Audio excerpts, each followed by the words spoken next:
Hello, welcome back to From the Red Carpet. On today's episode, we have a lot of stuff going on with Halloween Ends. Will it be Blumhouse's final Michael Myers movie?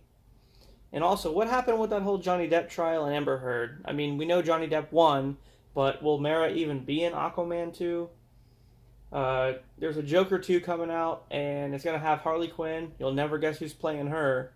And just a lot of other MCU stuff. So stick around, and we'll dive right in, y'all. Well, starting off, it looks like Warner Brothers has decided to not only remove all of Amber Heard's scenes from Aquaman 2, but she may be getting replaced overall.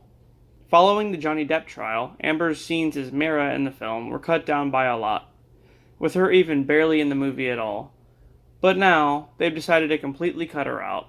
Not only that, but Warner Brothers is even considering recasting the role and doing some reshoots before the film hits theaters. But, will they go through with it? Time will tell. In other DC news, last week I stated that the Joker is getting a sequel called Folie A Deux, or Madness for Two, if you don't speak French. The film is said to introduce Harley Quinn to be alongside Phoenix's Joker. And no, it's not going to be Margot Robbie this time. Actually, the person they're eyeing for the role is Lady Gaga, and from what I can tell, it's the only person they want for it. So that'll be pretty cool. Also, here's this, the film is said to be a musical, and it will also mark the Joker's last appearance in any theatrical film for quite some time. I guess the studio is talking about retiring the character because they're using him too damn much. So what does that mean for Barry Keoghan? Well, I guess we'll have to wait and see. AntMan and the Wasp: Quantumania is going to not only bring back Scott Lang and Hope Van Dyne, but will also have them go up against Kang the Conqueror. Really? I mean, that doesn't seem like a fair fight at all, does it? Well, that's because it's not one.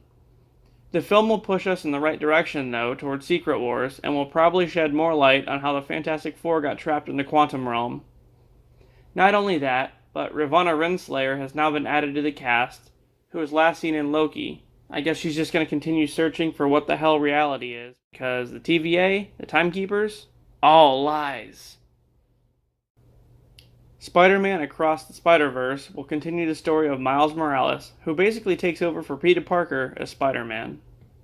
In the film, he'll reconnect with Gwen Stacy and the other Spider-Men to face a new threat, which as of now is the Spot, a villain whose body is covered in portals, basically. Jonathan Owen was a scientist working for the Kingpin who created a black hole, which he then got sucked into. Once Jonathan emerged from the black hole, he adopted its power and was then able to use portals on his body to teleport from place to place. I'm not sure how they'll adapt this into the movie.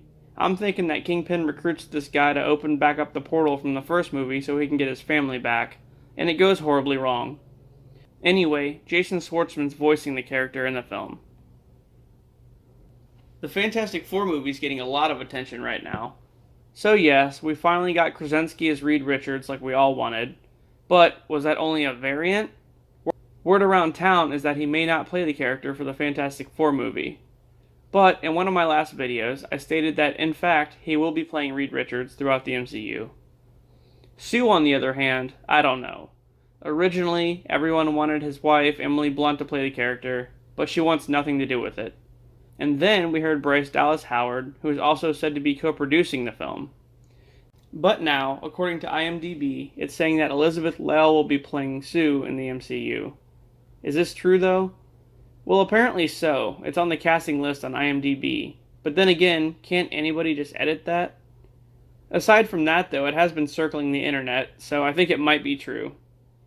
Another casting rumor for the film is that of her brother Johnny, who apparently will be played by Rudy Pankow.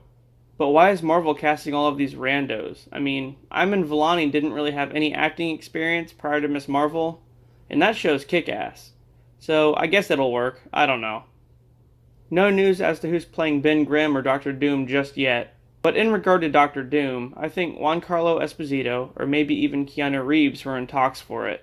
I mean, they were both hired on by Marvel years ago and still haven't been given a role, so what's up with that? We have a new look at Shuri and Wakanda Forever. There isn't much to go on, but here's a picture of what she'll look like. I guess she'll still be our Black Panther going up against Namor. And after all that COVID stuff and the injury that happened on set, I can't say for sure she'll return for any other projects, but she'll at least be in this one, so yeah. The Ironheart series, starring Dominique Thorne, has started filming. The series will also feature Anthony Ramos and Manny Montoya in unknown roles. It looks like Marvel Studios is developing a Wonder Man series for Disney+. But why? Originally, Wonder Man, aka Simon Williams, was set to appear in Guardians 2, played by Nathan Fillion. You know, the guy that played TDK in Suicide Squad. But that never came to be. Instead, now, they're giving him a Disney Plus series set to release in 2023. In the comics, Williams got superpowers including super strength, speed, stamina, agility, and durability after being exposed to a chemical and radiation treatment at the hands of Baron Zemo. So I'm not sure if Fillion himself or somebody else will play the character in the MCU, but I'm pretty confident they'll introduce him in the Thunderbolt series leading into his own series. So yes, we're getting a Scream 6, but with no Neve Campbell. I guess she had some kind of contract dispute or money issue. They just weren't offering her enough money that she thought she deserved. And what about Courtney Cox? I mean, she said she'll be in it, but she's filming a whole nother series right now, so who knows? Dewey's dead. I mean, who do we have left?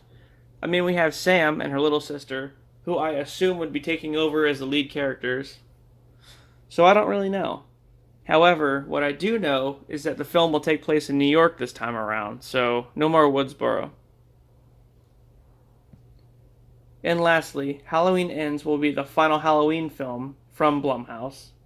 Jason Blum recently was asked if he's going to make any more movies featuring Michael Myers, to which he said, after Ends, the rights go back to Malika Akkad, who had them originally. So, as this might not be the last story of Michael Myers, it's the last one in this trilogy and the last one for Blumhouse. Well, with that being said, I guess we should just enjoy what we have, because apparently Ends is going to be crazy. Well guys, that was another episode of From the Red Carpet. If you enjoyed this content, please like and subscribe for more. And with that, I'll see you on the next one.